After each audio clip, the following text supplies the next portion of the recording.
Oke, tadi kita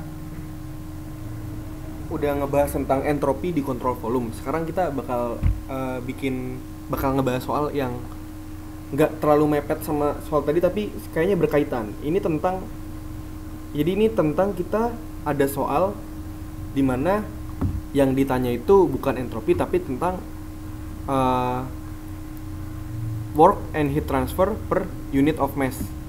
Nah, jadi tuh ketika kita masuk ke bab ini, ke bahasan tentang entropi ini, sebenarnya nanti bakal banyak pertanyaan yang menanyakan bagaimana sih kalau misalnya berapa sih besaran worknya atau heat transfernya per satuan m dot per m dot. Kan kalau kemarin-kemarin kan biasanya kita cuma ditanya kalau nggak w dot doang, atau nggak misalnya q dot doang, atau nggak misalnya energi doang. Nah di sini tuh nanti bakal banyak soal yang nyerempet-nyerempet tentang apa aja sih, kayak kalau misalnya work per m dot itu gimana sih, besarannya itu dapat berapa sih, kayak gitu.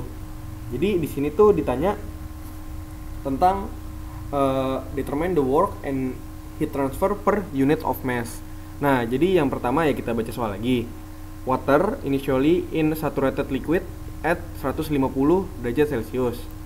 Ya ini kayak biasa lah ya, ditambah 273 makanya jadi Kelvin.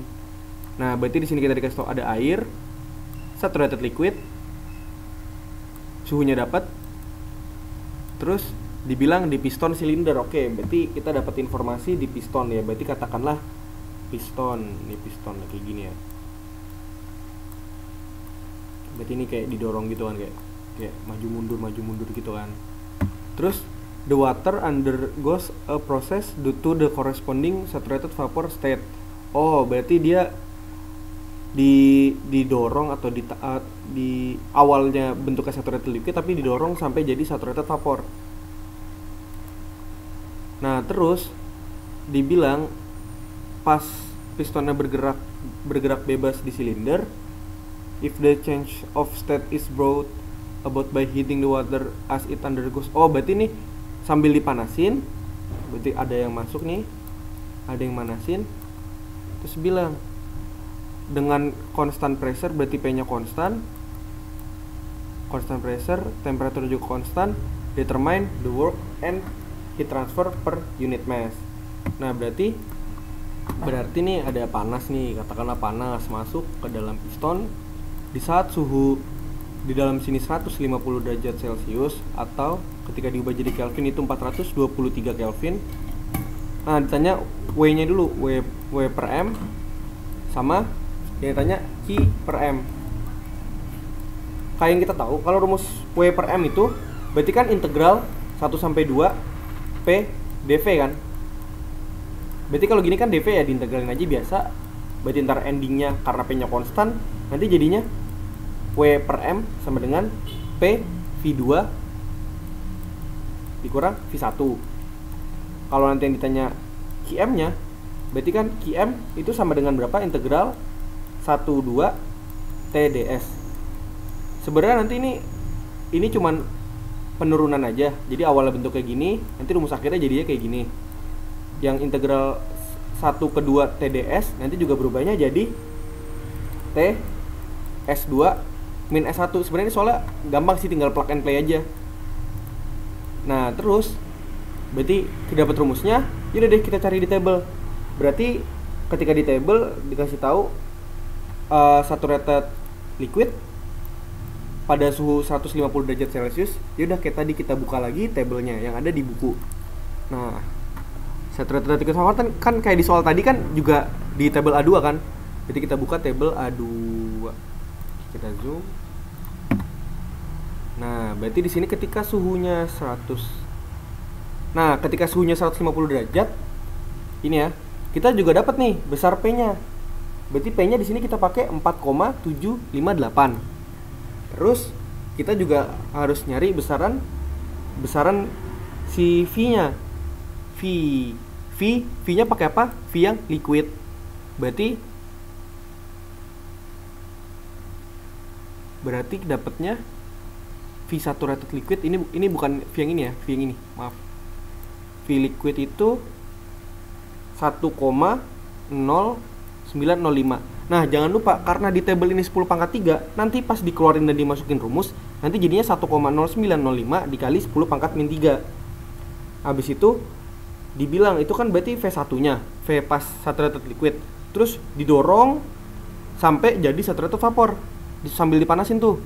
Jadinya 0,928. Berarti dari kita screenshot aja ya.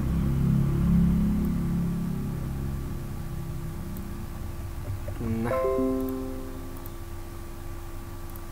berarti dapat nih data-datanya sebagai berikut.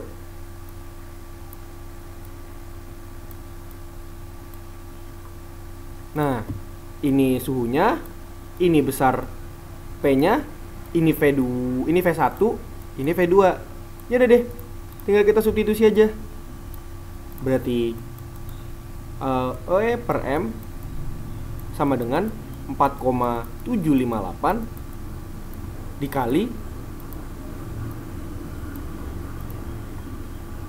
tadi besar V2 nya 0,3928 dikurang 1,0905 dikali 10 pangkat min 3.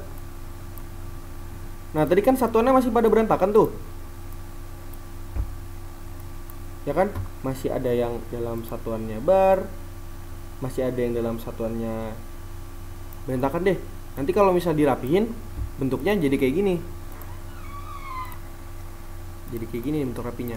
Nanti dikalikan sama untuk ngubah, karena ada M dotnya, berarti jadi M pangkat 3 per kilogram dikali, terus dikali juga sama 10 pangkat 5 Newton per meter kuadrat, buat jadiin apa? Buat jadiin ATM.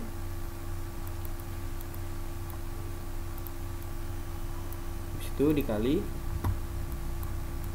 kita ubah 1 kilojoule per 10 pangkat, ini N ya, 10 pangkat 3 N kali M. Udah deh, kita dapat nanti hasilnya dari perhitungan. Jadi dari perhitungan yang ini dapat hasilnya 186,38 kilojoule per kilogram. Per kilogram ini dapat dari mana? Dari M dot, dari yang M dotnya ini kan satunya per kilogram. Oke, jadi berarti work yang dilakukan per M dot itu 186,38 kilojoule per kilogram. Kita lanjut lagi ke ini. Berarti kan Q per M nya sama dengan T nya, berarti kan tadi dikasih tahu suhunya pakai Kelvin ya, berarti 423. Kalau yang lebih detail tambah 1,15 kan 237,15. Terus cari lagi S2 sama S1 nya, balik lagi ke table. Berarti kan dapat S1 sama S2 nya itu di sekitar, nah